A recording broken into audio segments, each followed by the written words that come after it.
논술 공부하는 우리 친구들에게 가장 중요한 게 있다면은 이거는 사실 좀 뻔할 수도 있는데 쌤이 네. 워낙 많이 말씀하셔갖고 네. 무조건 네, 안녕하세요. 아이디 입시연구소 김민성 소장이고요. 이민논술 김경민입니다. 네, 반갑습니다. 여기 가운데 계신 우리의 모델분은요, 모델같이 생겼고 실제 모델 일도 지금 서브로 하고 계신데 엄청나신 분입니다. 217대 1의 인문논술로 한양대를 뚫으신 분이거든요. 심지어 군대에 있을 때 인문논술 끄적끄적 대다가 그냥 시험 보러 딱 갔더니 합격을 했다라는 것이죠. 와, 어떻게 그렇게 할 수 있었는지 오늘 그 노하우들을 골수까지 저희가 쪽쪽 빨아먹는 시간 가져보도록 하겠습니다. 일단 소개 한번 해주시죠. 네. 먼저 이렇게 좀 소개를 너무 이렇게 띄워주셔가지고 제가 좀 부끄러운데 저는 김경민 쌤의 애제자고 이제 정치외교학과 한양대학교 정치외교학과 논술로 합격해서 다니고 있는 한재서입니다. 애제자 확실한가요?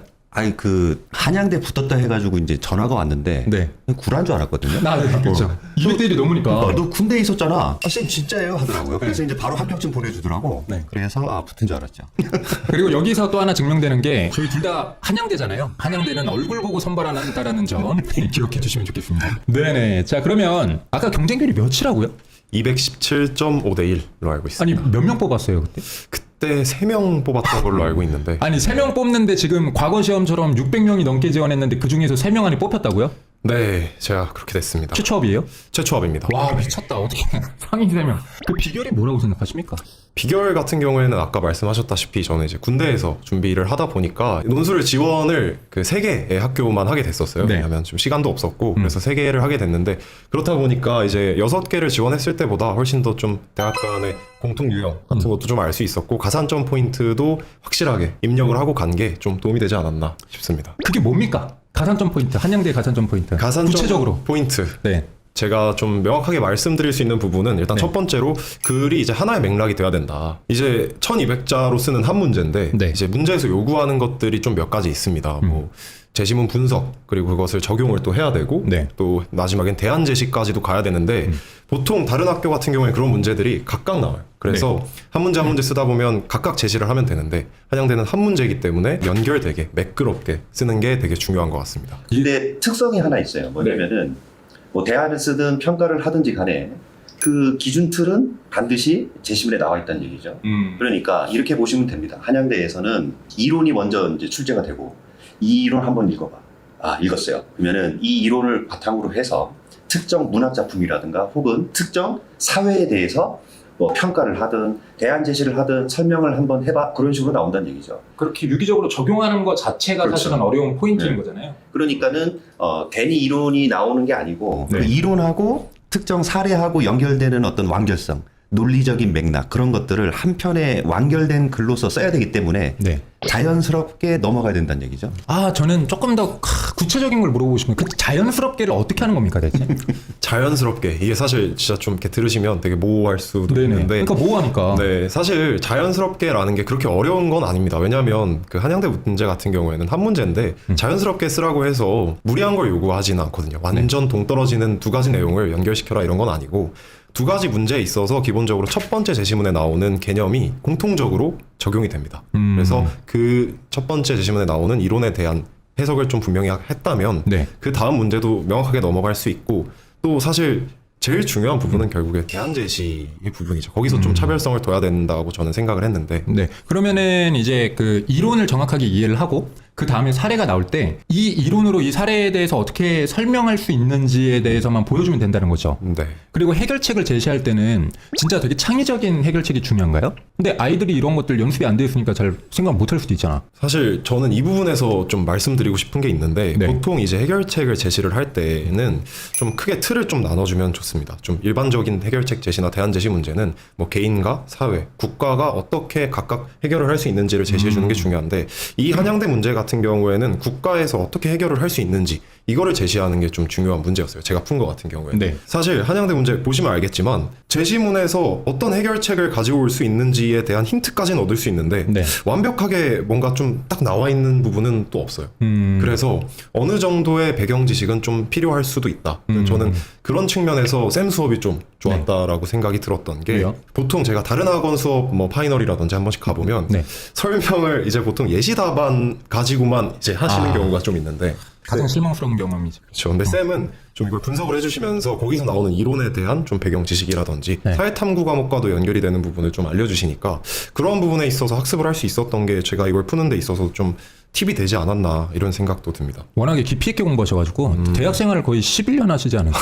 그리고 행시도 공부하시고 강의하시고 그러셔가지고 아는 게 많아서 그러니까 이렇게 따라오는 학생은 되게 재밌대요. 근데 못 따라오는 그런 거 들어도 이제 모르는 애들도 있고 해서 근데 몰라도 끝까지 들어. 희한해. 그건. 재밌어요. 쌤이 재밌으니까. 말씀하시는 게 그냥 유튜브 보는 것 같아요. 근데 막 세계 정세부터 해가지고 막 이제 구체적인 이론들, 동양사학들 막 이런 것들을 알려주셔서 때로는 사회탐구 과목을 배우는 것 같은 느낌도 좀 들 맞아요. 정도로 특히 내가 뭐 사문 선택을 못했다, 생윤 선택을 못했다라고 해도 배경 지식을 교과서보다 더 많이 알고 계셔가지고 한국지리랑 세계사, 한국사 싹 다 연결해서 알려주시고 네. 그래서 한양대 같은 경우는 대안을 쓴다라고 했을 때 다른 학교는 뭐 구체적인 대안이라 이런 것들이 뭐 재심에 나올 수가 있는데 한양대는 안 나와요.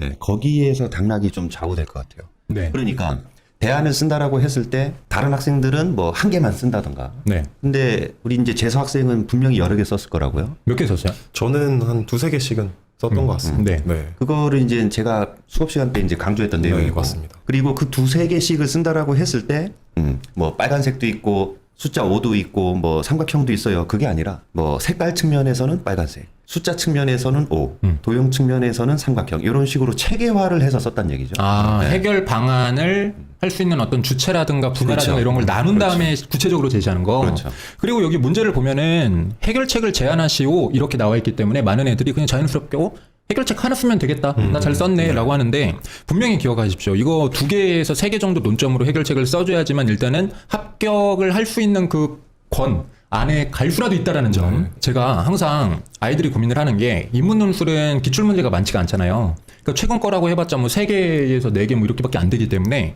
연습을 할 때부터 한양대 걸로 연습을 할 경우에는 나중에 이제 진짜 실전으로 연습할 게 없지 않겠느냐. 그래서 한양대와 좀 비슷한 유형의 대학이 있다면은 그 학교의 기출 문제를 가지고도 연습을 할 수 있겠다. 어디가 있죠? 사실 한양대는 다 도움됩니다. 왜냐하면 네. 모든 논술을 하면서 접해볼 모든 굵직굵직한 장르가 다 섞여 있기 때문에 다 도움되는데 요약, 비교, 네. 뭐 적용, 대안 제시 다 있죠. 그렇죠. 그래서 하나만 꼭 딱 뽑아봐라 라고 한다면 저는 단국대 문제가 단국대? 좀 훈련하는 데 있어서 도움이 될 수 있다고 생각합니다. 유형이 거의 비슷한가 봐요. 단국대 같은 경우에는 문제 수는 좀 여러 개가 나오고 제시문도 이제 각각 제시되는 좀 차이점은 있는데 네. 단국대에도 제시문을 완벽하게 해석을 해야 해서 제시를 해야 되고 그걸 통해서 또 다른 제시문을 분석해야 되고 마지막에 문제 상황에 대한 분석 네. 그리고 거기에 대한 대안 제시 아. 문제까지 나오기 때문에 단국대 문제의 1, 2, 3번을 다 합쳐 놓은 게 한양대 문제다. 저는 이렇게 생각합니다. 그럼 한양대보다 단국대가 조금 더 쉬울 수 있겠네요.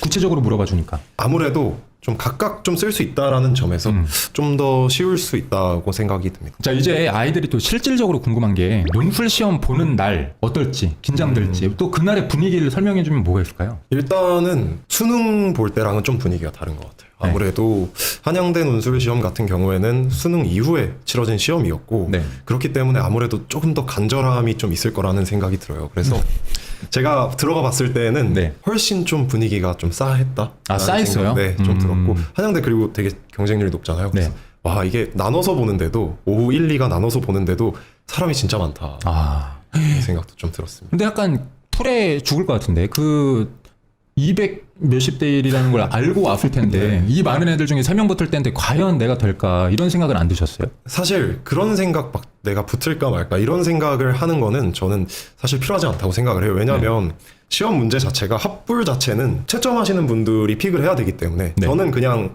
한양대가 원하는 답에서 가장 가까운 답을 내면 된다고 생각을 해서 사실 저는 오히려 경쟁률이 높았기 때문에 좀 마음 편하게 오히려 할 수 있는 거 다 하고 오자. 약간 이런 느낌이었던 것 같습니다. 진인사 대천명이네요. 약간 그런 느낌이죠. 내가 할 수 있는 것만큼 하고 그 다음부터는 뭐 채점 단체 맡기겠다. 네. 사실 제가 지금 생각이 났는데 그날 제가 시험을 못 볼 뻔한 시험 못 볼 그중에 뻔했다고요? 네, 왜요? 에피소드가 있었는데 네. 제가 그날에 제가 좀 어리석게도 차를 제가 네. 직접 몰고 이제 한양대 캠퍼스로 시험을 보러 갔습니다. 근데 강남을 지나는데 차가 너무 막히는 거예요. 아, 논술 시험 보는 날 차 진짜 막혀요. 그렇죠. 근데 학교 근처로 가니까 또 더 막히고 아, 당연하지. 차 댈 데도 없고 네. 그래서 이리저리 돌아다니다가 결국에 차를 세웠는데 세우고 내려서 시간을 봤더니 시험 시작하기 3분 전 미쳤네. 지도상으로 찍어보니까 도보로 10분 걸린다고 나오더라고요. 3분 남았는데 10분 이런 생각하면서 아 이거 안 되나? 어차피 경쟁률 217.5대 1인데 네. 그냥 가지 말까? 이런 생각도 했는데 거기서 이제 안내하시는 분들이 아 지금 뛰어가면은 들어갈 수 있다. 네. 그래서 진짜 죽으림을 다해서 뛰어가서 진짜 헥헥대면서 제시문을 읽었던 그런 기억이 나요. 이거는 군인이었기 때문에 가능했다. 그랬던 그때 것 체력 같아요. 관리를 했기 네. 때문에. 고등학교 때 이제 제가 이제 그 재선을 이제 지도를 했었을 때는 되게 좀 잘 썼어요. 아, 원래부터? 네, 잘 썼어요. 그래서 저도 이제 은근히 이제 기대를 하고 있었는데 네. 끝난 다음에 전화가 안 오더라고요. 네. 다 떨어져서 안 왔겠지. 네. 근데 알고 보니까 수능 최저를 못 맞췄던 거예요. 그게 사실 진짜 논술 공부하는 친구들이 있다면 수능 최저도 꼭 맞춰야 됩니다. 네. 사실 그거에 신경을 안 쓰다 보면 저 같은 또 케이스가 발생할 수 있기 때문에 아니 217대 1을 뚫을 그 논술 실력을 지금 1년 공부했다 그랬죠, 논술. 네 그 정도 했죠. 1년이나 준비했는데 그 수능 최저 못 맞춰가지고 만약 그때 수능 최저 맞췄으면 그때부터 좋은 대학 갔을 수도 있는 거잖아요. 그랬을 수도 있겠죠. 네. 근데 지금 돌고 돌아간 거기 때문에 여러분 수능 최저도 굉장히 중요하다라는 점. 어찌 보면은 고3 때 수능 최저 못 맞춰서 안 좋은 결과가 발생했다 할지라도 군대 가서 붙었잖아요, 지금. 군대 가서. 근데 논술 실력은 한 번 쌓아놓으면 어디 가지 않아요. 어디 가지 않죠. 까먹는 그런 없어. 스킬이 아니죠. 네, 네. 암기보다는 어쨌든 적용의 영역이기 때문에 글 쓰는 역량이라든가 이런 것들은 아마 평생 갈걸요. 그렇죠. 평생 가죠. 평생 도움되죠. 갑니다. 네. 저도 제가 논술을 배워온 게 있기 때문에 학교를 한번 바꿔봐야겠다라는 생각이 들었지 사실 정시밖에 없는 상황이었다면은 제가 섣불리 그렇게 군대에서 네, 도전을 하기 좀 어려웠을 네. 것 같습니다. 그래서 제 복학재수 제자들 중에서도 그런 애들 되게 많아요. 연대에 있잖아요. 그러니까 수학 조금 했던 애들, 그런 애들은 인문논술에서 수학 문제 나오잖아요. 그러니까 인문논술 하고 예를 들어서 뭐 수능 체제를 맞췄든 못 맞췄든 어디든 가, 뭐 중대든 건대든 이렇게 가요. 그 다음에 매년 연례 행사처럼 연대 시험을 매년 보는 거예요. 그러면 3년 안에 붙는 경우가 되게 많아요. 네. 논술 공부하는 우리 친구들에게 가장 중요한 게 있다면은 이거는 사실 좀 뻔할 수도 있는데 쌤이 워낙 많이 말씀하셔갖고 네. 무조건 예시답안 필사입니다. 예시답안. 네. 또 똑같은 말을 하시는군요. 저번에 경희대 인문계열 전체 수석한 분이랑 같이 또 인터뷰를 했었는데 그분도 예시답안 필사를 얘기하고 필사한 게 보니까 원고지가 요만하더라고요. 두께가. 그렇게 해서 뭐 30번씩 했다 그랬나? 근데 친구들이 생각하기에 아니 이렇게 전략적이고 이렇게 분석적으로 뭔가 공부를 하는 게 필요할 것 같은데 그냥 노가다식으로 그렇게 예시답안 필사만 해서 실력이 오를 거라는 거를 그 믿기가 좀 어려울 수 있거든요. 여기에 대해서 반박해 하신다면? 저는 예시 답안 필사도 되게 구체적이고 구조적인 공부라 하는 생각이 듭니다. 네. 왜냐하면 예시 답안 필사는 사실 그냥 해답지예요. 대학이 우리는 이런 걸 원해 라는 걸 여기 다 담아놓은 거기 때문에 맞아요. 사실 오히려 예시 답안 필사를 좀 중요시하지 않는 게 네. 저는 그게 너무 안타깝거든요. 그게 구조가 다 안타깝죠. 들어가 있기 때문에 그거를 익히는 게 어떻게 보면 그냥 다른 걸 다 안 하더라도 네. 그것만은 해야 될 정도로 중요하지 않나. 예시답안 필사라는 것은 대학이 발표하는 그 정답 답안 있잖아요. 그거를 원고지에다가 내가 베껴서 적는 겁니다. 여러 번. 그런데 예시답안 필사를 하다 보면 처음에는 그냥 줄거리잖아요. 쭉 써 있잖아요. 네. 근데 하면 할수록 문단이 나누어져 보이고 그 다음에 주장과 근거가 나뉘어져 보이고 이렇게 뭔가 점점 더 구체적으로 파악할 수가 있거든요. 그러니까 이거를 알 수 있는 경지, 똑같은 줄구를 보더라도 이거를 구조적으로 딱 보일 수 있는 경지가 바로 김용민 쌤의 경지고 그리고 여기 합격자의 경지거든요. 그러니까는 거기까지 올라가셔야 돼요, 여러분. 근데 그 예시답안 필사할 때 어떤 생각 들으셨어요? 사실 처음에는 네. 저만 그런지 모르겠는데 좀 현타가 좀 세게 왔고요. 네. 사실 저는 이렇게 학교 다닐 때 사고를 많이 치지 않았어서 깜지 같은 걸 써본 경험이 잘 없어요. 그래서 네. 팔만 아프지 이게 네. 도움이 되나 이런 생각을 했는데 이렇게 계속 쓰면 쓸수록 얘네가 시작을 할 때는 첫 문단에서는 어떤 걸 제시하는구나. 그리고 해결책을 제시를 할 때 어떻게 세분화시키는구나. 아니면 문단은 어떤 타이밍에서 나뉘는구나 라는 부분이 가면 갈수록 보이고 마지막에는 대충 이런 내용으로 또 나와 있겠구나. 네. 이것마저도 이제 좀 보이게 되는. 그럼 나중에 결국 제 글도 그 구조에 되게 가까워지는. 그리고 살면서도 도움되지 않나요? 어떤 특정 이론을 가지고 실제 사례에 적용하는 게 삶이지 않나? 그것도 맞죠. 그렇죠. 네. 약간 꼰대 같은 얘기였는데 하여튼 다 도움 됩니다 이거. 아니 봐요, 이 추상적인 이론과 추상적인 상황을 가지고 어떻게 하면 이게 적용되는지 적용해서 어떻게 해결책을 제시하는지가 우리의 삶이라고 그래요 이게. 네, 그렇죠. 다 도움 돼요. 맞습니다. 근데 네. 적용을 확실하게 할 수 있다는 얘기는 그 추상적인 이론을 명확하게 알고 있다는 얘기죠. 그러니까요. 네. 그래서 대학에서 평가하는 게 바로 그거죠. 맞아요. 그러니까는 그 적용 문제를 출제 안 할 거면은 그 추상적인 이론 원리에 대해서 요약 문제를 출제했겠지. 근데 그 요약 문제를 출제 안 하고 인문, 사회문화, 현상이라든가 혹은 문학 작품에 적용을 하라고 했을 때 그 능력이 그 융합형 인재에서 원하는 역량이지 않겠는가. 그렇죠. 대학교 수업이 사실 그런 거지 않습니까? 그렇죠. 네. 맞습니다. 요만한 이론을 배우고 어떻게 하면 세상에 적용할 네. 것인가를 배우는 게 또 대학 그 수업이잖아요. 그래서 논술은 그런 학생들을 뽑는데 특화된 것이기 때문에 근데 여러분들이 그런 삶을 살아오지 않았기 때문에 예시답안 필사를 하다 보면 자연스럽게 느낄 수 있다라는 거가 핵심이었던 것 같습니다. 자, 마지막으로 인문 논술을 공부하는 후배들한테 한마디를 하신다면?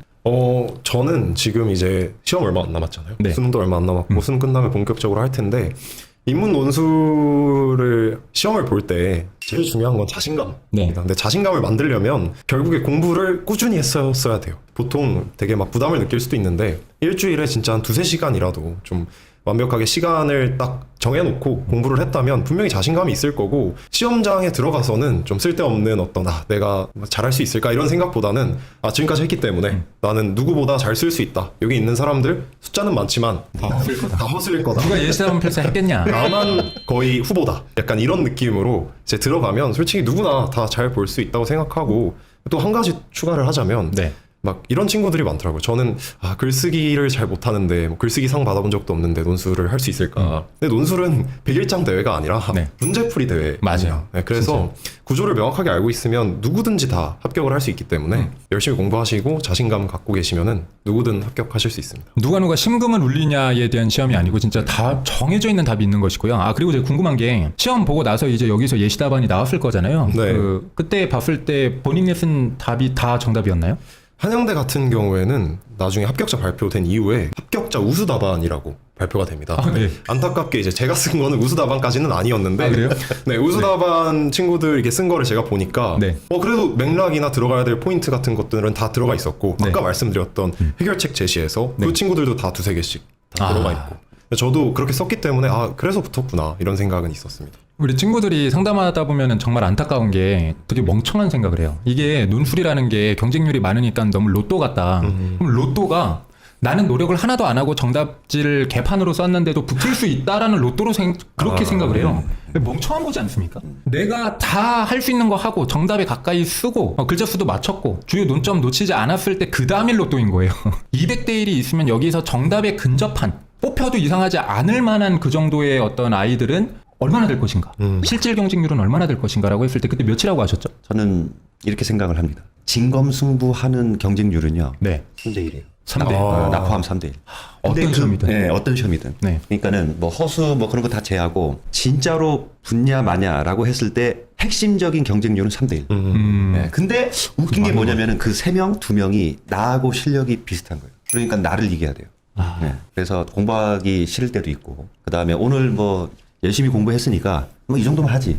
그게 아니고 이거 뭐 벤치 뭐 10개씩 한다고 했을 때 더 이상 못 들을 것 같아요. 할 때 그때 하나 들어야지만이 근육 생기고 하는 거니까. 그쵸. 공부도 마찬가지란. 그래서 논술 역시도 학생들이 글을 많이 써본 게 아니지 않습니까? 네. 그렇다면은 일찍부터 좀 시작을 좀 하시는 게 맞는 것 같고, 그 일찍부터 시작하라고 했을 때 무슨 뭐 일주일에 무슨 뭐 몇십 시간씩 뭐 투자라 그건 아니잖아요. 성실한 사람을 이길 수가 없습니다. 그래서 조금이라도 일주일에 수업 듣고 복습하고 이런 식으로 꾸준히 하다 보면은 이 친구처럼 수능 최저 못 맞춰서 떨어질 수는 있겠지만 군대 가서도 붙을 수 있다는 얘기죠. 네. 그렇죠? 자, 요 정도면 이제 재서군의 노하우를 저희가 털 거는 다 털은 것 같아요. 그래서 네, 한양대 200대 1, 300대 1의 경쟁률을 뚫으려고 하는 우리 친구들, 한양대뿐만 아니고 다른 학교들도 마찬가지죠. 그래서 실제로 이렇게 합격자가 있어요. 누가 합격했을까? 라고 생각을 했을 텐데 합격한 사람이 있고 생각보다는 인간적으로 공부를 했다. 근데 남들이 하지 않는 것을 굳이 했다. 그게 바로 예시답안 필사다. 네, 여기까지 기억을 해주시면은 반드시 합격하실 수 있을 것 같습니다. 자, 여러분의 합격을 기원하면서 물러나 보도록 하겠습니다. 아이디 입시연구소 김민성 소장. 인문논술 김경민입니다. 경민쌤 애제자 한재서였습니다. 네, 안녕. 감사합니다. 네.